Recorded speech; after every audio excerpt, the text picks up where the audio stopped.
two basic objectives: to produce highly trained, modern Filipino professionals who could run the affairs of the country and contribute to the economic development of the islands. Both were technical goals. The cultivation of critical thinking and social analysis was not part of the original mandate. The quest for freedom was defined and circumscribed by the Ilustrado elite early on as the quest for Filipinization, not democratization. For many young, bright Filipinos from the lower rungs of society, a UP education was to be a passport to personal social mobility more than a weapon for social liberation. One of our colleagues, Dr. Leslie Bauzon, explains it thus. The democratizing role, he wrote, while laudable, would turn out to be a very difficult and enormous challenge to meet, considering the fundamental imbalances in the distribution of political and economic power in Philippine society. End quote. In our early years as a university, we took on America, and we took on the Catholic Church. And from the moment of independence, we took on the Philippine government itself, casting ourselves in the role of self-appointed conscience of the nation.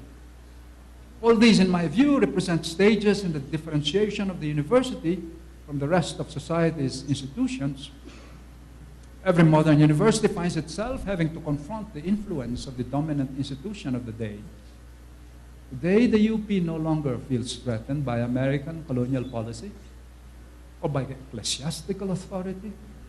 And no doubt it has learned how to handle overt state interference in its affairs. But let me tell you, some of the old challenges persist and new ones have cropped up. And so in the remainder of this lecture, I shall discuss the three fundamental threats that I believe today challenge the university's capacity to regenerate itself as an autonomous institution with a strong presence within Philippine society. These are as follows. Number one, the threat coming from politics. Number two, the threat coming from the market. And number three, the threat emanating from the university's own self-referentiality, its own egoism. University and politics. In the past, the main challenge to autonomy came from the state. This was unavoidable because UP, as we have seen, was the creation of a colonial state. But do you know that the biggest threat from the state came during martial law, when the country was already independent? This came about when the martial law regime of President Marcos issued Presidential Decree 342, establishing the Philippine Center for Advanced Studies in November 1973. Because it was designed to operate as an autonomous unit within the university, but accountable to its own board of trustees, different from the Board of Regents. This entailed no less than the takeover of an existing academic unit, the Asian Center in Diliman, in order to remake it into a think tank of the dictatorship. S.P. Lopez, poor S.P. Lopez, who was UP president at that time, could only bow his head and had to acknowledge because, as a unit of the university, even as he quietly protested what he called insidious attempts to erode the unity and integrity of the UP system.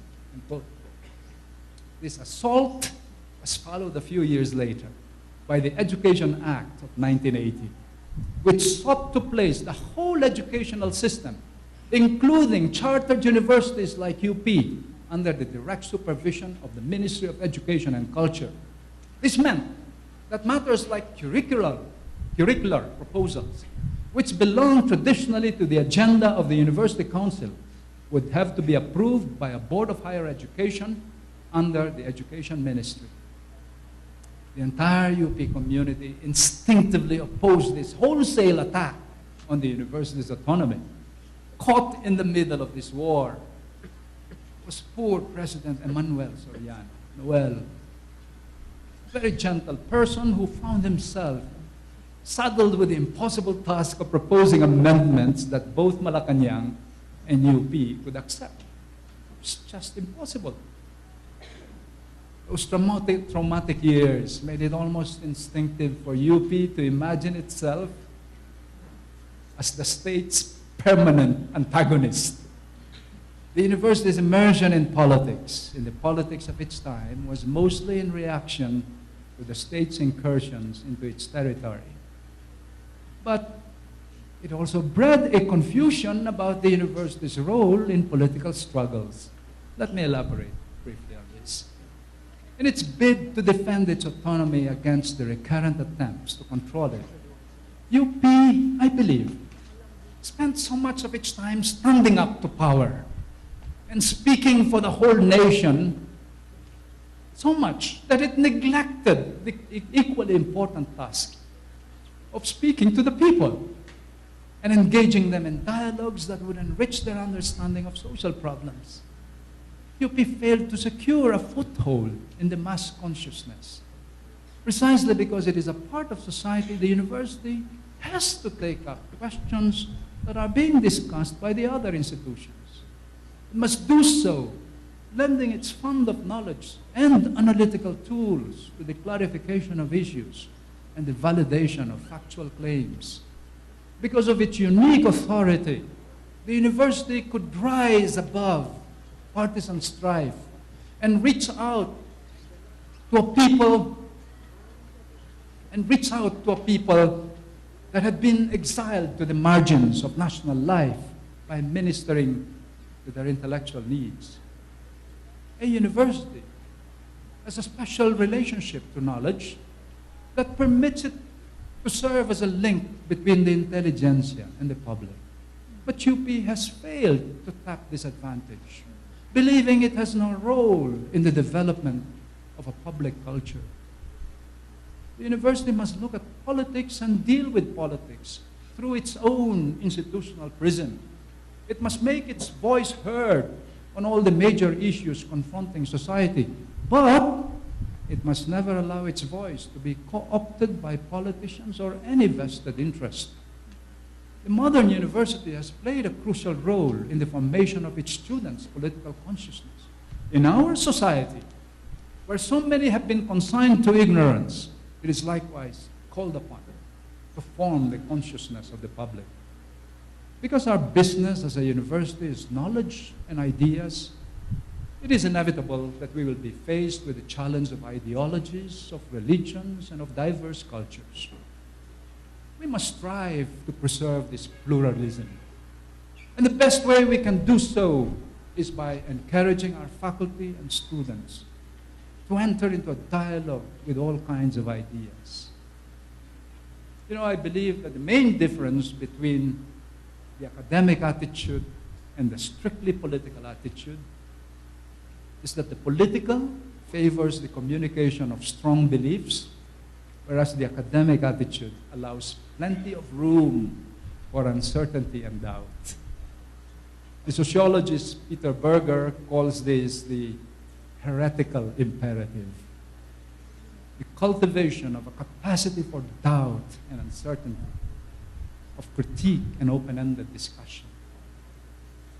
Berger said, the basic fault lines today are not between people with different beliefs, but between people who hold these beliefs with an element of uncertainty and people who hold these beliefs with a pretense of certitude.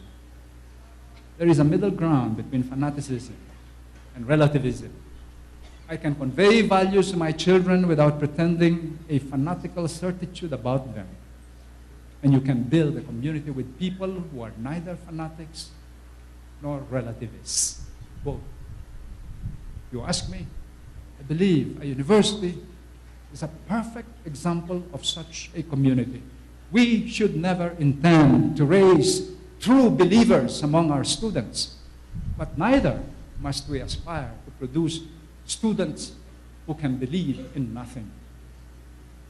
Let me turn now to the university and its relationship to the market. Over the years, we have observed that the goal of social relevance is being torn between service to the people and usefulness to business. While academic excellence is more and more measured by the criteria of the global academic market. This development makes the balancing act that the university must perform an even more formidable task. UP's biggest challenge in the coming years, I believe, will be how to maintain its identity and fulfill its mission as a university without being shackled, first, to the imperatives of an increasingly demanding market economy, and second, to the academic conventions and priorities of a corporate-driven global knowledge community. Here, the pressure will not come from an easily identifiable source like the church or the state. It will come rather from the scattered but powerful forces of a faceless market. The key word that our students have chosen to describe this phenomenon, as we all know, is commercialization of education. Although it may sometimes be overstated, this fear is not without basis. In a society where the market pervades almost every institutional sphere of social life, commodifying everything, including the process of learning itself, we see this in the types of research that are encouraged. We see it in the emphasis on the production of knowledge that is technically and commercially exploitable, rather than knowledge that our people can assimilate into their life world.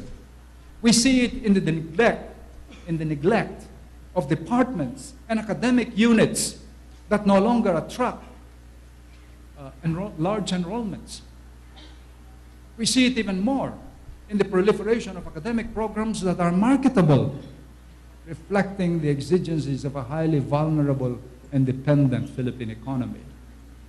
We see it in the so-called streamlining of existing courses so as to trim them down to their most basic technical components, shedding off from the curriculum those subjects that were formed in the era when university education was intended to be the training not just of professionals, but of well-rounded human beings armed with wisdom and character. The only consolation we may have in UP in all of this is in knowing that no academic institution in modern society, whether public or private, ecclesiastical or state, in the Philippines or abroad, has been spared. Universities all over the world are fighting a generally losing battle to shield aspects of university life from the blind forces of commodification. In the developed countries, this trend has led to the massive shrinking of universities and the transfer of most of their training and teaching functions to polytechnic colleges and universities. And the transfer, mind you, polytechnic colleges with direct links to capital. The research function has also undergone rapid differentiation, and this has been marked by the secession of science and technology departments from an all-embracing research community that used to include the humanities and the social sciences. Many Philippine colleges and universities have already succumbed to these forces when they transformed their schools into virtual factories for nurses destined for overseas work, and computer science graduates for immediate hiring as call center agents. More often than not, the consequences of this has been a disastrous realignment of priorities based on short-term opportunities and the undermining of the viability of these institutions as centers of learning. Should UP ever get to the point where its overriding goal is to produce thousands of nursing graduates, thank God,